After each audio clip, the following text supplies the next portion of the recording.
So today I'm in Suffolk at a lovely quilt shop called Oliven, and Vendulka has kindly invited me to her workshop studio. Hi Vendulka, thank you so much for inviting me to join you today.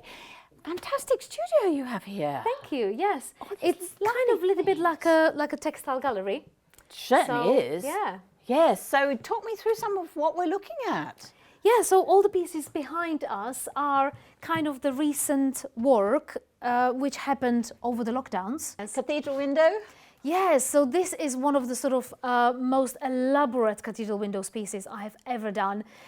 People occasionally sort of ask if I would sort of, show them how it's done or teach them or write a pattern. There is no way how I could put it in a writing, how this has been done. It's even me, having all that experience with the cathedral windows, it was sort of mind-boggling challenging how to put it together. But I love the way it sort of ended up. I love the sort of reversed scallop edge on it. Yes. It's just it's just very different. Yes, it very is. different. It's lovely. Yeah.